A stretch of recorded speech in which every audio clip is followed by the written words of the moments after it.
Primeiro livro de Samuel, capítulo 28, versículo 5, está escrito assim: E vendo Saul o arraial dos filisteus, temeu, e estremeceu muito o seu coração. E perguntou Saul ao Senhor, porém o Senhor lhe não respondeu, nem por sonhos, nem por Urim, nem por profetas. Então disse Saul aos seus criados: Buscai-me uma mulher que tenha o espírito de feiticeira, para que vá a ela e a consulte. E os seus criados lhe disseram: Eis que em Endor há uma mulher que tem o espírito de adivinhar. E Saul se disfarçou e vestiu outras vestes, e foi ele e com ele 2 homens, e de noite vieram à mulher, e disse: Peço-te que me adivinhes pelo espírito de feiticeira, e me faça subir a quem eu te disser. Somente até aqui. Você crê que isso aconteceu? E você crê que a palavra de Deus é a verdade? E você crê que o Senhor vai falar conosco? Então, por gentileza, desocupe suas mãos e vamos dar ao Senhor e a sua palavra a melhor salva de palmas que você já deu. Feche os teus olhos, vá aplaudindo, vá glorificando. Senhor, nosso Deus e Pai, Deus bendito, santo, amado e todo-poderoso, nos reunimos, meu Deus, por tua causa. É para te adorar, é para te glorificar, é para te bendizer, é para cultuar ao Senhor, porque assim diz a tua palavra: somente ao Senhor, teu Deus, adorarás, e só a Ele prestarás culto. E é o que nos reunimos para fazer. E agora a tua igreja te aplaude, te glorifica. Abra os céus agora, meu Deus, e receba o louvor da tua igreja. E por essa mesma abertura vai derramando a tua graça, a tua bênção, a tua virtude, o teu poder. Ninguém quer ouvir o homem falar, porque o homem não tem nada a dizer. Todos queremos ouvir a tua voz, a tua palavra. Envie então, meu Deus, a tua palavra. Aplique a tua palavra em cada coração. Que a tua palavra agora vá e produza o resultado para qual está sendo enviada, em nome do Senhor Jesus, que assim seja, amém, e graças a Deus, amém. Tome o teu assento, por gentileza, se assente, mas preste muita atenção, não se distraia. Se você trouxe aí papel e caneta, tome nota do que vai ouvir e aprender. Lhe aconselho a sempre trazer papel, caneta, anotar tudo, conferir tudo. Todo cristão tem a obrigação de conhecer a palavra de Deus. Se porventura não trouxe papel e caneta, mas trouxe o celular, desligue a internet e abra o bloco de notas e anote no bloco de notas, porque, afinal de contas, a igreja do Senhor, ela tem que estar alicerçada na palavra dele. A igreja do Senhor tem que caminhar sobre a palavra, que é lâmpada para os pés, que é luz para o caminho. O povo de Deus tem que ser luz onde está, dentro de casa, no trabalho, onde estiver, na cidade, nós temos que ser luz. E esse é um assunto de extrema relevância. Haja vista que vivemos em dias, amados, em que o ocultismo cresce, o espiritismo cresce, a mediunidade cresce, e está entranhado na nossa sociedade. Vivemos em dias em que, por exemplo, escritores, não sei se você já ouviu falar de um escritor chamado Paulo Coelho, que escreve sobre ocultismo, mediunidade, tantas outras temáticas correlatas a essa. Ele já vendeu mais de 350 milhões de livros.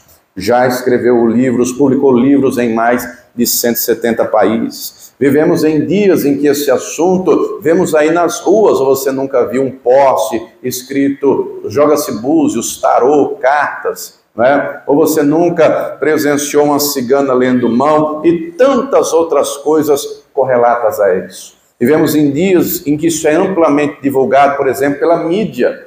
A mídia, não é, contribui para essa propagação da feitiçaria, da mediunidade, do espiritualismo, e em especial algumas redes de televisão, dentre elas destaca-se a Rede Globo Televisão, com suas novelas que abordam muito o espiritismo, a mediunidade e todas essas temáticas voltadas para o ocultismo. Compreenda que, obviamente, a palavra deixa claro que essas práticas são abominação ao Senhor. A sociedade está entranhada. Políticos, nem todos, mas muitos. Tem gente aí na política que é homem de Deus, mulher de Deus, mas muitos aí envolvidos. Vão, por exemplo, a centros, vão, por exemplo, fazer despachos. Vivemos em dias de políticos que abertamente cultuam a demônios, invocam a caboclos. Lá em Natal, quando o pastor ia lá, tinha um irmão que ele, membro da igreja, ele trabalhava por conta, ele tinha uma barraquinha que era próximo lá do palácio lá, da Justiça, da Assembleia Legislativa, dos órgãos públicos, né? E tinha lá uma rua próxima, você já ouviu a expressão catimbó? Quem é nordestino sabe o que é isso, né? Voltada para macumbaria, feitiçaria, essas outras coisas, lá usa esse termo.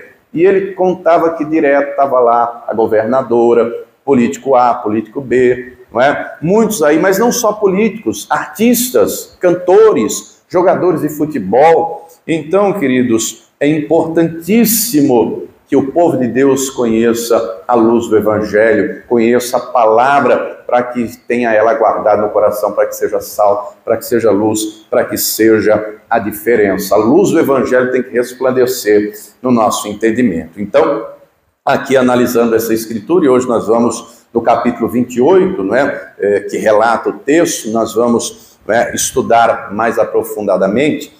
Mas o texto mostra de maneira clara, Saul, o rei de Israel, um homem que outrora foi escolhido por Deus, ungido pelo Senhor, cheio do Espírito Santo, agora nesse momento em declínio absoluto, agora nesse momento em apostasia plena, agora nesse momento completamente perdido, completamente afastado de Deus. E, obviamente, tudo que está escrito não está escrito por acaso. O propósito é nos ensinar, é nos instruir para que aprendamos. E vemos aqui, nesse capítulo 28, uma verdadeira sessão espírita. E é necessário que eu e você conheçamos, então, a palavra. Acompanhe comigo aqui no versículo 1. O texto deixa claro que Saul está diante de uma guerra. Lá do outro lado não está só o povo filisteu, mas o texto diz que também está Davi. Leia comigo o capítulo 28, deixe sua Bíblia aberta aí e acompanhe. Versículo 1 e 2 diz assim: E sucedeu naqueles dias que, juntando os filisteus os seus exércitos para a peleja, para fazer guerra contra Israel, disse Aquis a Davi: Sabe de certo que comigo sairás ao arraial, tu e os teus homens. Então disse Davi a Aquis: Assim saberá tu o que fará o teu servo. E disse Aquis a Davi: Por isso te terei por guarda da minha cabeça para sempre. Então vamos entender aqui em primeiro lugar. O rei Saul, quando desobedeceu a Deus, o Espírito Santo se retirou dele, porque ele deliberadamente rejeitou o Espírito Santo. Quando, não é, ouviu uma música que tocou, se assim podemos dizer, nas paradas de sucesso de Israel, e a música era: Saul matou seus milhares, porém Davi seus 10 milhares. Saul se vê tomado de inveja, se vê tomado de raiva, de ódio, e vai abrir contra Davi uma perseguição implacável, de uma tal maneira que essa perseguição só vai cessar quando Davi vai se esconder em território filisteu. E aí, durante um período, ele fica lá, o rei dos filisteus lhe dá guarida, porque ele pensa, na cabeça do rei Aquis, rei dos filisteus, ele pensa que Davi se voltou contra Israel, mas Davi nunca se voltou contra Israel. Ele só está fugindo de Saul. E nesse momento aqui, não é, que o rei diz: olha, você vai ser minha guarda pessoal, você vai comigo contra Israel. Deus conhece o coração de Davi. Deus sabe que ele não quer lutar contra Israel, tanto é que Deus vai dar o escape a Davi e ele não vai ter que lutar contra o povo do Senhor. Ele só está lá do lado dos filisteus, fugido de Saul. Somente por isso. Ele sequer vai lutar contra o povo de Deus. Mas muito bem, a guerra então se levanta, não é? Vem os filisteus, um exército imenso, e nesse momento da vida de Saul, ele está sugestionado ao laço do inimigo. Ele está sujeito ao engano do diabo. Vejamos aqui então no texto o porquê dessas circunstâncias. O versículo 5 nos diz que o coração dele, de Saul, estava tomado de pavor. Versículo 5, quando começamos a mensagem: E vendo Saul o arraial dos filisteus, temeu e estremeceu muito o seu coração. Ele está apavorado, ele está em pânico, o coração está atemorizado por aquilo que ele está vendo. Porque diante dele tem um exército inimigo, e não só os filisteus, mas Davi está lá também. Então, Saul está com o coração estremecido. Também ele está sugestionado ao pecado, porque a voz profética que Deus usava para a vida dele, que era o profeta Samuel, havia morrido. Leia comigo o versículo 3. Estou em 1 livro de Samuel 28, versículo 3. E já Samuel era morto, e todo Israel o tinha chorado e o tinha sepultado em Ramá, que era a sua cidade.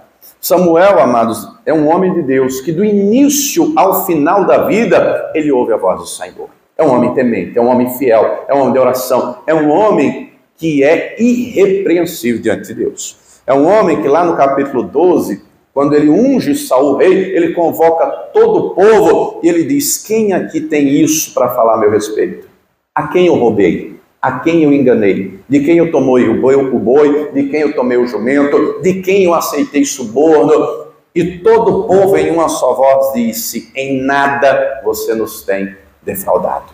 O povo dá testemunho da conduta ilibada do profeta Samuel. Ele é homem de Deus. Ele chega a ponto de dizer: meus filhos estão aí, coloquei eles como juízes, mas quando eles erraram, imediatamente eu os tirei. Eles, vocês podem falar, eles aceitaram suborno, eu nunca aceitei. E todo o povo dá bom testemunho da conduta do profeta Samuel. No entanto, nesse momento aqui em que lemos, o profeta Samuel já morreu, não é? O profeta Samuel já está morto. Mas o texto mostra ainda que Saul está sugestionado ao erro, porque ele consulta a Deus de várias formas e Deus não responde. Leia comigo o versículo 6. E perguntou Saul, 1 Samuel 28, 6, deixa aí aberto, nós vamos meditar nesse capítulo. E perguntou Saul ao Senhor, porém o Senhor não lhe respondeu, nem por sonhos, nem por Urim, nem por profetas. Note que Deus não responde Saul, porque Deus havia rejeitado Saul. E por que Deus havia rejeitado? Porque o próprio Saul havia rejeitado a Deus. Saul era um rebelde, Saul era um teimoso. Saul não queria obedecer a Deus, ele não queria fazer as coisas do jeito de Deus, ele queria fazer as coisas do jeito dele. E para Deus, obediência parcial é desobediência. Ou é do jeito que Deus fala, ou não é. Porque se mudar qualquer coisa, já deixou de ser. Saul não fazia do jeito que Deus falava, fazia do jeito que ele achava melhor. Lá atrás, depois você lê o capítulo 15, Deus vai usar Samuel, no versículo 23, para dizer que a rebelião, o pecado de rebelião, é como o pecado da feitiçaria. E o porfiar, o insistir no erro, é como a iniquidade e idolatria. Você conhece gente que erra, que peca, que faz errado, mas não reconhece que está errado? Saul era esse. Você conhece gente que além de estar errado, insiste no erro? Ô meu irmão, errar todo mundo erra. Tem um ditado que diz: errar é humano. O feio é não admitir o erro. O feio é não se arrepender. É não pedir perdão. É não reconhecer aquilo que faz. Saul não só não reconheceu, mas insistiu no erro. Porfiar é insistir. Samuel vai dizer mais. Porquanto, né, anote aí primeiro Samuel 15, 23. Porquanto tu rejeitaste a palavra do Senhor, também ele te rejeitou para que tu não sejas rei sobre Israel. Deus então não responde porque ele havia rejeitado a Deus. Como é que Deus vai falar para ele em sonhos? Vai falar com ele? Deus não fala. Como é que Deus vai falar com ele, por exemplo, por Urim? O que era Urim? Não é? Na roupa sacerdotal e parte daquilo que só os sacerdotes poderiam fazer uso, tinham dois objetos que eram Urim e Tumim. O que era isso na prática? Era usado tão somente para consultar a Deus e Deus responder sim ou não. Só isso. Só isso. O propósito disso era isso. Consultar a Deus e Deus responder sim ou não. Deus não responde nada. O que Deus vai responder? A Urim era de uso exclusivo do sacerdote. Quando Saul perseguia Davi, ele matou num dia 84 sacerdotes. Ele não tinha temor de Deus. Ele não tinha temor de Deus. Como é que Deus vai falar com ele através de profetas, se a voz profética que Deus usava para a vida dele, que era Samuel, já morreu? Deus não responde. Saul é um obstinado, um rebelde, um teimoso. Lá no Evangelho de João, lá na frente, no capítulo 9, versículo 31, está escrito que Deus não ouve a pecadores. Mas compreenda, quando o texto diz que Deus não ouve a pecadores, não está se falando do pecador arrependido. Não está se falando daquele, por exemplo, como no caso de Davi, que até pecou, mas se arrependeu. Deus não rejeita um coração quebrantado. Pelo contrário, Deus se agrada.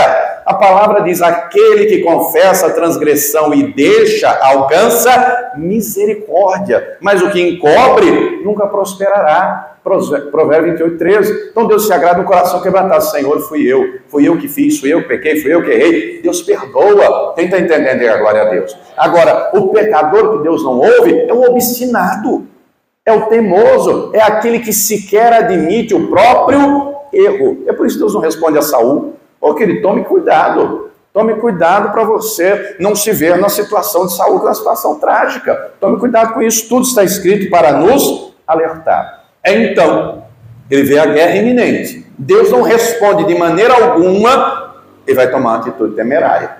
O versículo 7 vai dizer, 1 Samuel, capítulo 28, versículo 7. Já que Deus não responde, ele vai consultar uma feiticeira. O versículo 7 diz, então disse Saul aos seus criados, buscai-me uma mulher que tenha um espírito de feiticeira, para que eu vá a ela e a consulte. Você pensa em você, será que tem gente até hoje que é assim? Que toma atitudes dessas? Sem sombra de dúvidas. Tem gente que, se Deus não responde, vai para o centro de Umbanda, vai para o candomblé, vai para o espiritismo, vai para o catimbó, vai para a feitiçaria, vai para a bruxaria, vai para qualquer coisa, porque está sugestionado ao erro, ao engano, está sujeito ao laço do inimigo. Ô pastor, e se eu orar, Deus não responder? Diga para a pessoa que está ao teu lado, continue orando, continue clamando, continue pedindo, continue de joelhos no chão, porque o Senhor disse, porque o Senhor, o Todo-Poderoso, fará justiça àqueles que de dia e de noite lhe buscam. Leia Lucas 18, contou a parábola sobre o dever de orar sempre e nunca desfalecer. Tem coisa que Deus responde hoje, tem coisa que Deus responde amanhã. Mas nós temos que ter resposta de Deus. E Deus responde a quem ouve a sua voz. Deus responde a quem busca a sua face, a sua presença. Saul vai buscar então a feiticeira. Vai buscar a necromante, aquela que vai falar por mortos. Seus criados disseram, tem lá uma em Endor, vamos lá. E o rei vai. E o texto diz que foram lá. Chegaram lá. Né? Chegaram lá. Note que essa atitude de Saul, de deixar de confiar em Deus e buscar a Deus, em primeiro lugar, atenta contra a própria consciência de Saul. Como assim, pastor? Leia comigo o final do versículo 3, 1 Samuel 28, 3, só a parte final. E Saul tinha desterrado os adivinhos e os encantadores. Quando Saul fez isso? No início do governo, no início do reinado, quando ele era cheio do Espírito Santo, quando ele tinha temor de Deus, quando ele zelava pela palavra de Deus. Ele compreendia essas práticas de adivinhação, de encantamento, de necromancia, de consultar mortos. Tudo isso é pecado, tudo isso é abominação aos olhos do Senhor. E ele mandou todos embora. Todos que praticam isso fora de Israel. Quer fazer, vai fazer lá fora. Aqui não. Ele mesmo desterrou. Só que agora, ele que havia anos atrás desterrado os adivinhos, vai procurar um adivinho. Ele que há anos atrás havia desterrado uma feiticeira, vai consultar a feiticeira.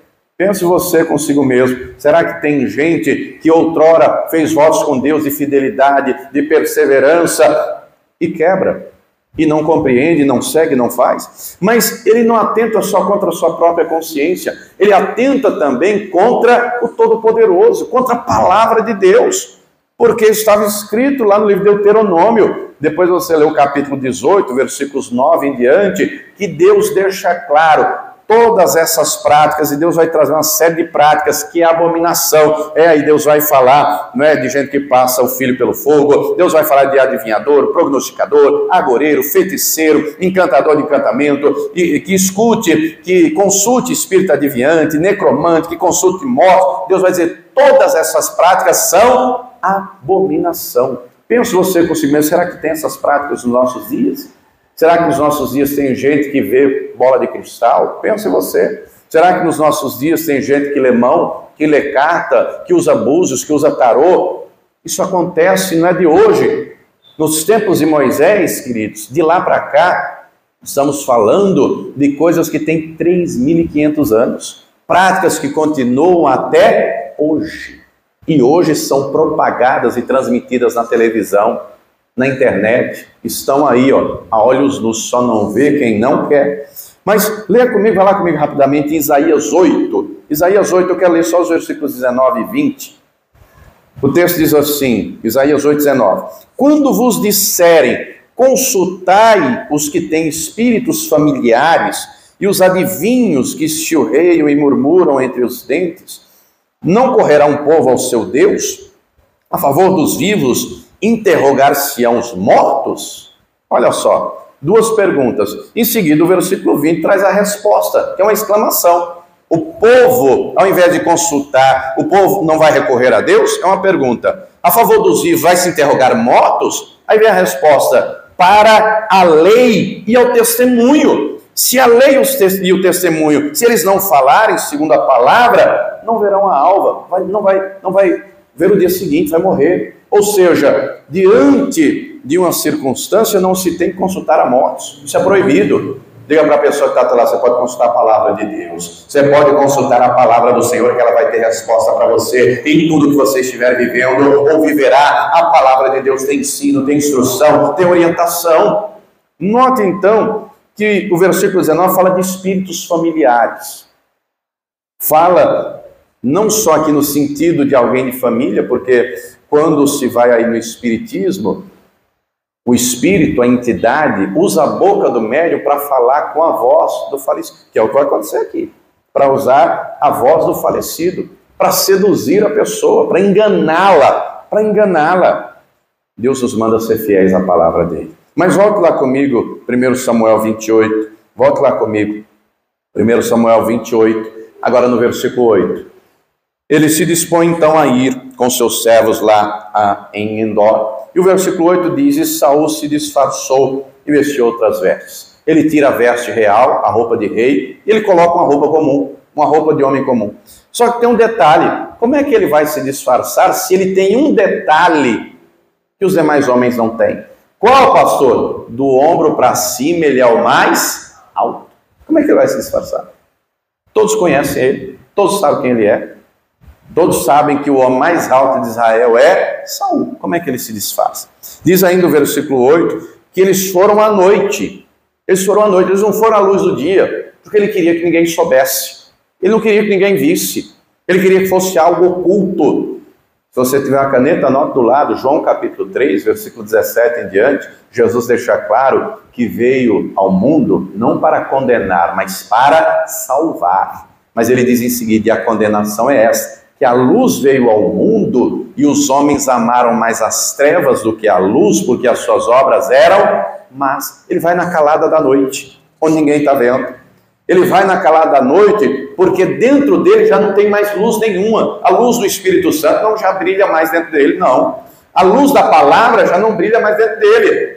Dentro dele, o diabo já cegou o seu entendimento. Ele está sugestionado ao laço. Ele está sujeito ao erro, à voz do inimigo. Ele vai na calada da noite. Ele vai dizer, versículo 8 ainda, para a feiticeira, para a necromante, para aquela consulta mostra: me faça subir a quem eu te disser. Note que só sobe quem está embaixo. Se alguém está embaixo, dá para subir. Quem está em cima é que pode descer. Se ele disse vai fazer subir, é porque está embaixo. Até esse momento aqui, a feiticeira não sabe quem é aquele homem. Tanto é que a própria feiticeira vai dizer, leia comigo o versículo de número 9. Então a mulher lhe disse: eis aqui tu sabes o que Saul fez, como tem destruído da terra os adivinhos, os encantadores, porque, pois, me armas um laço à minha vida para me fazeres matar. O que a feiticeira está dizendo? O que você está pedindo pode custar a minha vida. Você não ouviu o que o rei falou? Ou seja, era de conhecimento geral. Quando lá atrás Saul havia expulsado os adivinhos, isso era notório para todo Israel, que aquela prática era abominável ao Deus de Israel. Essa mulher só está lá em Endor porque ela está escondida. Ela está numa caverna, ela está em oculto, ela está em secreto. Não é divulgado a todos, embora aqueles soldados soubessem, aqueles servos soubessem, não é divulgado a todos que ela está lá. Ela está escondida. Ela não sabe que quem está diante dela é o próprio rei. E em seguida, Saul vai deixar claro que ele perdeu completamente o temor de Deus. O versículo 10 vai dizer que ele jura pelo Senhor. Ele jura pelo Senhor, dizendo: vive o Senhor, que nenhum mal te sobrevirá sobre isso. Querido, Jesus deixa claro que nós não devemos jurar por nada. A minha, a tua palavra tem peso. Tem que ter peso, e tem peso quando cumprimos. Tem peso quando cumprimos. Quando não cumprimos, ela não tem peso. O juramento que alguém faz, você já ouviu alguém dizer: eu juro por isso, por aquilo. A orientação bíblica é: não jure por nada. Por nada. É o que nos diz o Senhor no Sermão do Monte, em Mateus capítulo 5. O juramento é para querer dar ênfase. É para querer dar uma testificação de que aquilo que está dizendo é verídico, é fidedigno, é confiável. Jesus deixou claro: não jure por nada. Ele está jurando por Deus. Ele está dizendo: não vai acontecer nada com você. Não se preocupe. Não se preocupe. A mulher então, não é? A mulher então vai dizer: a quem te farei subir? Versículo 11. A quem te farei subir? E ela disse: faz-me subir a Samuel. Repito, só sobe quem está embaixo. Samuel é um homem que tem uma conduta irrepreensível. Samuel é um homem de Deus. Samuel, a palavra testifica de maneira clara a respeito da sua salvação. Se ele foi salvo, nunca que ele vai estar embaixo. Ele vai estar em cima. Ele vai estar em cima. No entanto, o coração de Saul está sugestionado ao engano. Ele sabe que ele vai consultar uma feiticeira que vai ser usada por um espírito de adivinhação, por um demônio. Ele sabe tudo isso. Mas ele quer o engano. Ele quer o engodo. Ele quer o erro. Então, o versículo 12 diz que a mulher viu a Samuel e compreenda que não é Samuel. Samuel não está embaixo, Samuel está em cima. Aqui é um demônio com aparência de Samuel. Pastor, mas isso é possível? A Escritura não diz que Satanás se transfigura em anjo de luz? A Escritura deixa claro isso. Essa mulher não vê Samuel, ela vê um demônio com aparência de Samuel. Não é o verdadeiro Samuel. Ela grita em alta voz. O demônio fala com ela e revela para ela quem é o homem que está diante dela. Tanto é que ela vai dizer: por que me tens enganado? Pois tu mesmo és. Até agora ela não sabia quem era. Até agora ela não sabia. Mas agora o demônio revela para ela. Você está falando com o rei Saul. É o Saul que está diante de você. Agora ela já sabe. Ô pastor, o diabo se comunica? Se comunica. Fala, os demônios falam. Falam. Não é? Ou você nunca ouviu a voz do inimigo lhe induzindo para o mal? Ou você nunca ouviu a voz do inimigo, uma voz sutil, dizendo para você ter raiva, ter ressentimento, fazer o mal, ver o mal? Ou você nunca ouviu isso? Quem tem discernimento espiritual, na hora, repreende. Faz como Jesus fez: para trás de mim, Satanás. Não dá ouvidos à voz do inimigo, não. Mas que ele fala, ele fala. Essa mulher aqui, ela vê um demônio, ela ouve a voz do demônio, ela vê o espírito, tem a aparência de Samuel. Mas o Saul diz, versículo 13: não temas, porque o que és que vê? Note que a mulher está tendo aquela visão, a feiticeira, a necromante. Saul não está vendo nada. Saul não está vendo nada. Ela então vai dizer: vejo deuses que sobem da terra. A idolatria é a abominação aos olhos do Senhor. O primeiro mandamento é amar a Deus sobre todas as coisas. Sobre todas as coisas. Deuteronômio 6, versículo 4, Deus vai dizer: ouve, ó Israel, o Senhor teu Deus é o único Senhor. É único, é exclusivo, não há outro além dele. Quem tem o Senhor não precisa de outro Deus. Ele é único, ele é exclusivo. No entanto, a feiticeira, Saul já percebeu que o espírito está nela, a entidade está nela. Ele não está preocupado que é um demônio. Inclusive ele pergunta: qual é a aparência? Versículo 14. Como é a sua figura? Parece o quê? E ela responde: vem subindo um ancião, um homem ancião, envolto em uma capa. O versículo 14 diz: entendendo Saul que era, em nenhum momento ela abre a boca para dizer que é Samuel. É ele que entende, é ele que deduz, é ele que conclui. O coração dele já está inclinado ao maligno. O coração dele já está inclinado ao laço do inimigo. O coração dele já está inclinado ao engodo de Satanás. Note que ele conclui que é Samuel, e o texto diz que ele se inclina com o rosto em terra. Ele está prostrado diante de um demônio. Ele está prostrado diante de uma presença maligna. Ele não viu Samuel, mas ele entendeu que era Samuel. E embora o texto não diga com todas as letras, eu não tenho dúvidas de que o inimigo aqui, o demônio aqui, vai usar a boca daquela necromante para falar o que nós vamos ver no versículo 15, no mesmo tom de voz de Samuel. Versículo 15, leia comigo. Samuel disse a Saul, não é o verdadeiro Samuel, é a entidade, é o demônio que entrou na necromante, na feiticeira. Por que me desinquietaste? Fazendo-me... O que está escrito aí? O próprio demônio diz que estava, só sobe quem está. O verdadeiro Samuel não está embaixo. O verdadeiro Samuel está na glória. O verdadeiro Samuel está lá em cima. Não é?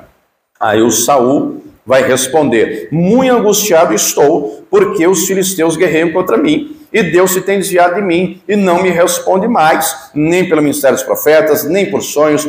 Por isso te chamei a ti, para que me faças saber o que hei de... Ele está perdido igual segue em tiroteio. Ele está perdido. Amados, quando a pessoa se torna obstinada, Deus entrega ela a ela mesma, aos próprios desejos. Compreenda que o diabo não está muito preocupado em que as pessoas façam a vontade dele. Fazendo a própria vontade para o diabo já serve. Por quê, pastor? Porque a nossa carne é inclinada ao pecado. A carne é inclinada ao pecado. A palavra não ensina a viver na carne. Diga comigo, ensina a viver no Espírito. Diga, ensina a viver pela fé. A palavra não ensina a viver na carne. Nós temos que viver pela fé. Nós temos que viver crendo no Senhor. Deus não responde a ele, ele mesmo está dizendo, Deus não responde. Por que Deus não responde? Porque ele é um teimoso. Ele é um rebelde, ele é um obstinado, ele faz as coisas do jeito dele. Ô, meu irmão, do teu jeito não dá certo, do meu jeito não dá certo. Mas declare comigo, do jeito de Deus dá certo, do jeito da palavra vai dar certo. No entanto, Deus não responde a ele por meio algum. Ele está falando com o demônio. Mas compreenda que os mortos não falam com vivos. Isso é impossível. Depois você lê lá Lucas capítulo de número 16, o Senhor conta uma história verídica, embora esteja escrito lá a parábola. Muitos estudiosos defendem, e eu concordo, de que ali não é somente uma parábola, é uma história real. Por quê, pastor? Com base em quê? Todas as demais parábolas que o Senhor conta, ele nunca usa nome próprio. Ele diz, por exemplo, o semeador saiu a semear. Ele fala, um homem plantou trigo no seu terreno, veio o maligno, plantou o joio. Um homem saiu chamando trabalhadores para a sua vinha. É sempre assim de maneira genérica. Só que nesse texto ele diz, é a parábola do rico e do Lázaro. Morreu um homem rico e morreu também um mendigo chamado Lázaro. Não é o Lázaro, irmão da Marta e da Maria, tá? Não tem só um Lázaro no mundo, não tem só um José, um João, um Francisco. Compreenda também que nem todo rico vai para o inferno, tá? Nem todo rico vai para o inferno. Abraão, Isaac e Jacó foram ricos e estão na glória. Davi foi rico, está na glória. Jó também, não é? E nem todo mendigo vai para o céu. Ah, só porque é pobrezinho, tadinho. Está cheio de mendigo que vai para o inferno. Compreenda que riqueza e pobreza não influenciam em nada para a salvação. O que Jesus quer é ensinar, é instruir. E aí o texto diz lá em Lucas 16 que o rico lá no inferno ergueu os olhos. Só ergue os olhos quem está em baixo. Ele ergue os olhos. Ele está atormentado numa chama. Ele está envolto em um fogo que não apaga. Não tem extintor de incêndio. Não tem uma gota d'água. Não tem um pano para poder bater e aplacar. O fogo não tem. Ele está em chama. Mas ele ergue os olhos e ele vê o Lázaro. Onde Lázaro está, tem refrigério, tem água. Ele vai dizer, Abraão, pai Abraão, fala para o Lázaro tocar o dedo aí na água e colocar na minha língua, que eu estou atormentado nessa chama. Estou atormentado. E aí a resposta vem, e a resposta é clara e categórica. Tem um abismo que divide, que separa. Quem está aí não vem para cá. Quem está aqui não vai para aí. Tem um abismo que separa. Tem um abismo que separa. Quando vem então a resposta, o rico vai dizer, então faz o seguinte, manda o Lázaro lá na casa do meu pai, porque tenho 5 irmãos que são igual a mim. Gente que não está nem aí para Deus. Gente que o coração é nas coisas da terra. Gente que só quer os prazeres da vida. Gente que só quer a sedução das riquezas, só quer as coisas desse mundo, não está nem aí para Deus. A palavra é clara em dizer, amados, não ameis o mundo, nem o que no mundo há. A gente precisa das coisas. É verdade ou não é? Precisamos de roupa, precisamos de comida, casa, carro, enfim. Usamos as coisas, mas o nosso coração tem que estar no Senhor. Não podemos correr o risco de ser uma mulher de Ló. Jesus advertiu, lembrai-vos da mulher de Ló. Ela saiu de Sodoma, mas Sodoma não saiu dela. Ô meu irmão, Deus não quer você na casa dele e o seu coração fora. Deus quer você na casa dele, o seu coração na casa dele, o seu coração na presença dele, na palavra dele, e um coração por inteiro. Não é só honrando com lábios, não, mas de todo o coração. Senhor, eu te amo, Senhor, eu te adoro, Senhor, me renova, Senhor, me liberta, me abençoa, completa a boa obra na minha vida. Tem que ser todo o coração. A resposta vem, e a resposta é, eles têm Moisés e os profetas. Eles têm a palavra e quem pregue a palavra. Se não crer na palavra e naqueles que pregam a palavra, muito menos crerão que um morto ressuscitou. Note que o Senhor Jesus deixa claro que o único meio de um morto falar com um vivo é se ele ressuscitar. Não tem outro meio.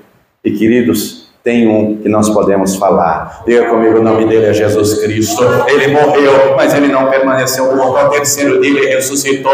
Ele vive e ele reina para sempre. Ele subiu aos céus, mas ele veio de novo na pessoa do Espírito Santo. Ele está comigo, com você, e com ele podemos falar todos os dias, porque ele vive. Quem entendeu, diga glória a Deus. Compreende então que o diabo é o mestre dos disfarces.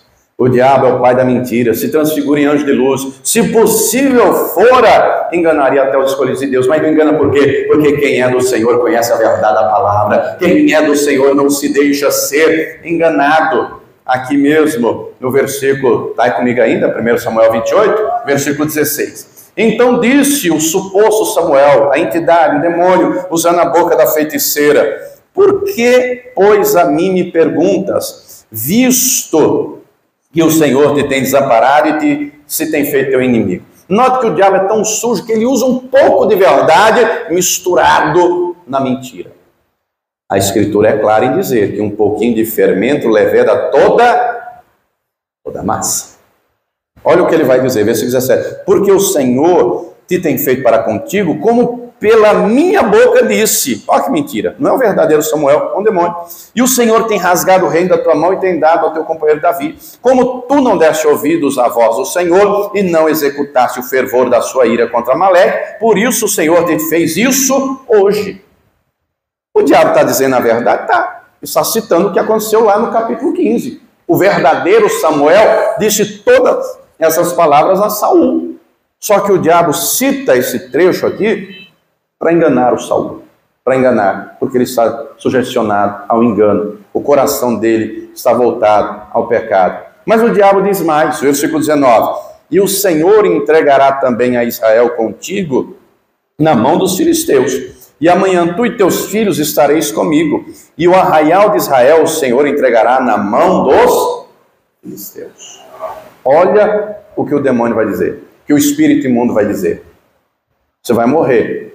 A primeiro momento, a princípio, não está dizendo nada com nada. Como assim, pastor? Eu acredito, todo mundo sabe que uma das poucas certezas que temos na vida é que um dia nós vamos morrer. Se Jesus não voltar antes, né? Estamos na iminência disso, os sinais comprovam isso diariamente, semana após semana, mês após mês, os sinais estão aí. Mas se Jesus não vier logo, chegará o dia que todos nós iremos morrer, iremos partir.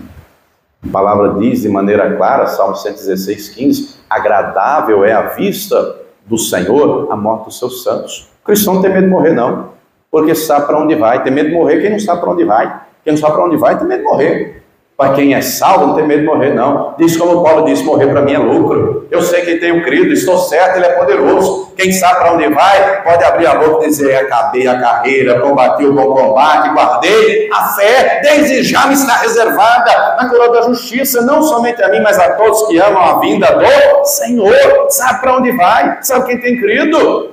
Quando nós vemos o primeiro mártir da igreja sendo morto, apedrejado, que é Estevão, em Atos 7, nós vemos o Todo-Poderoso de pé, esperando ele. Estevão não fez questão da própria vida, pelo contrário, ele mesmo a entregou. Ele não fugiu do apedrejamento, ele se deixou ser apedrejado, ele intercede por aqueles que o apedrejam, ele diz: Senhor, não lhes imputes esse pecado. E antes de subir aos céus, ele diz: eu vejo o céu aberto e o Filho de Deus de pé, à direita do Todo-Poderoso. Oh, meu irmão, Deus tem para você lugar de honra, vai valer a pena, acredite nisso. Então creia, seja fiel, persevere até o fim.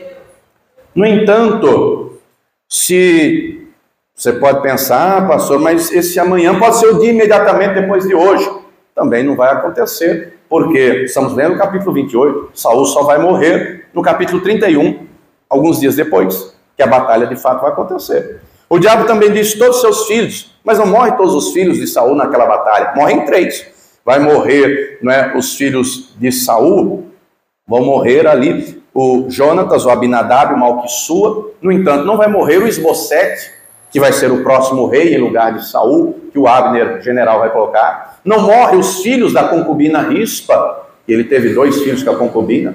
então nada disso vai se cumprir. Ele vai morrer depois? Vai morrer depois. Quando ele ouve essas palavras, voltando aqui o texto, quando ele ouve essas palavras da boca da feiticeira que se passa por Samuel, demônio, entidade se passa por Samuel, o versículo 20 diz que ele desmaiou, não houve mais forças dele, ele desmaiou, ele temeu por causa daquelas palavras, não havia mais força, ele não tinha comido o dia inteiro, ele desmaia.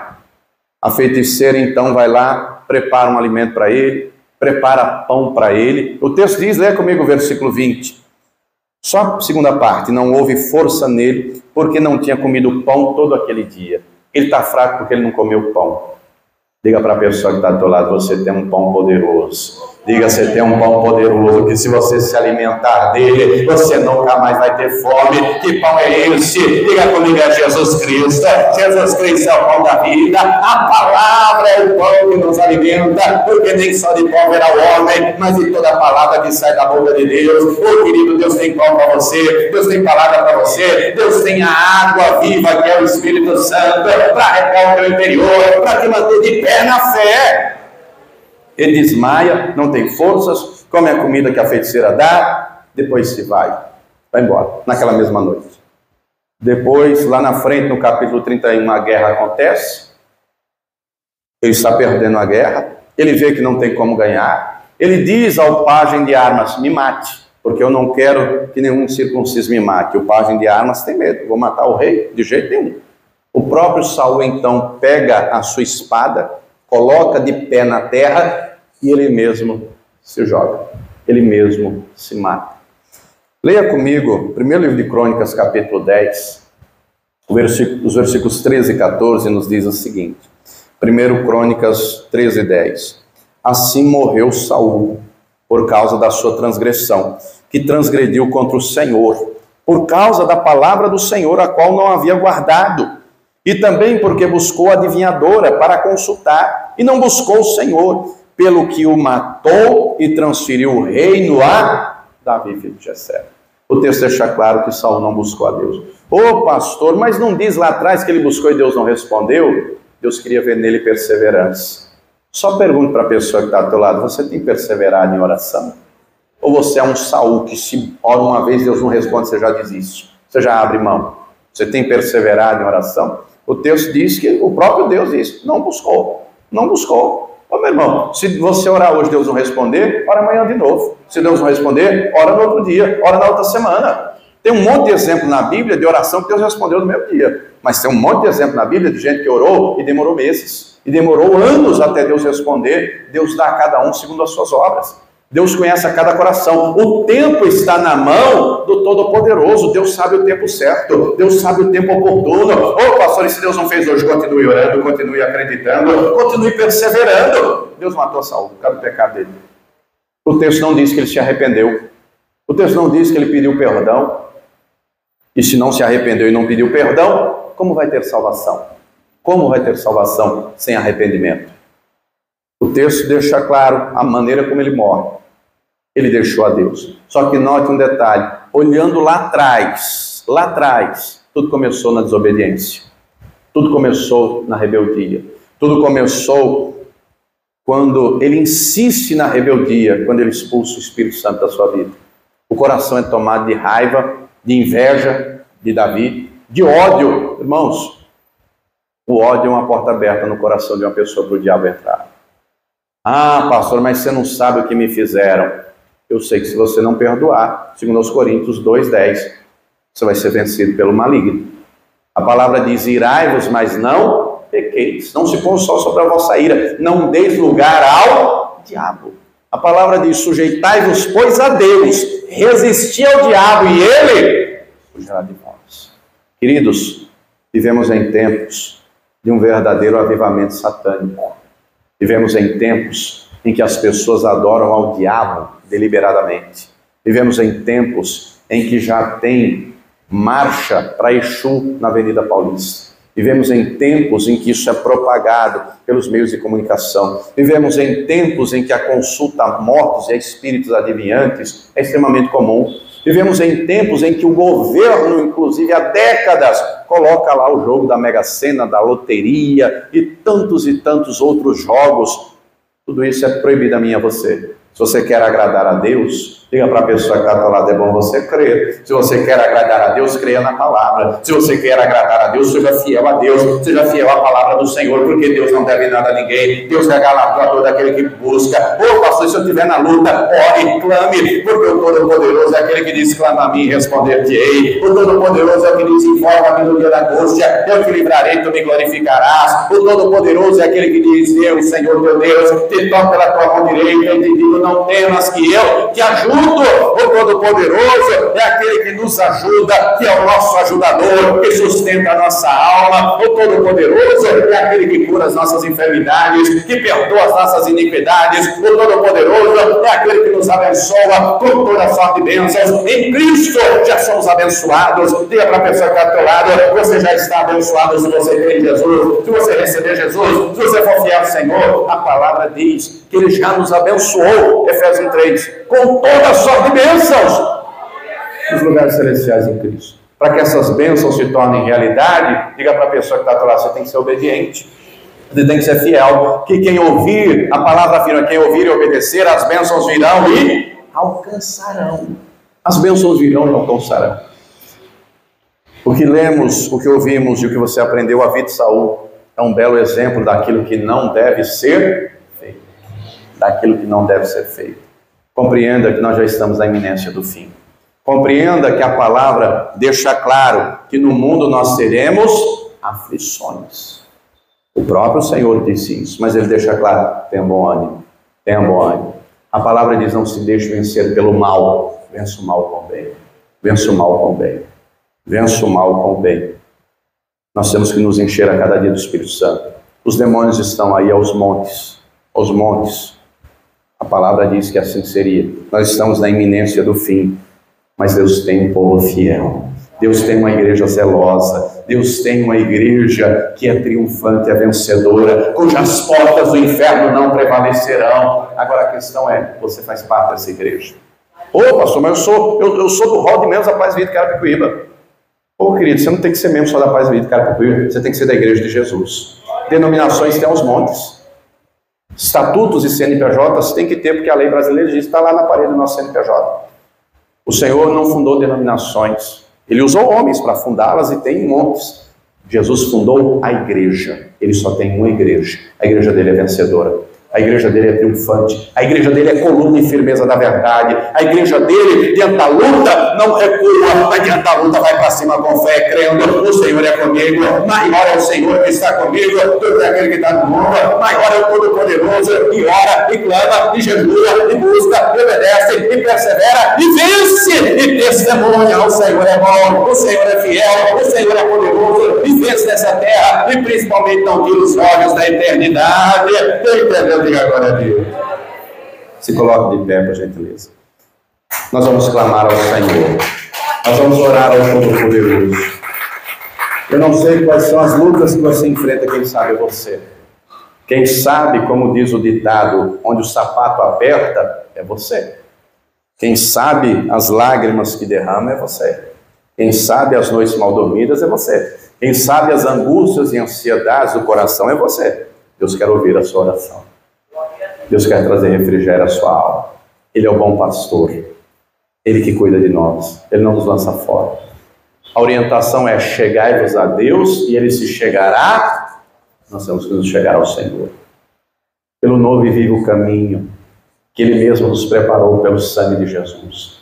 Temos que chegar diante dEle em verdadeira certeza de fé, crendo. Ele não só vai ouvir, mas Ele vai responder.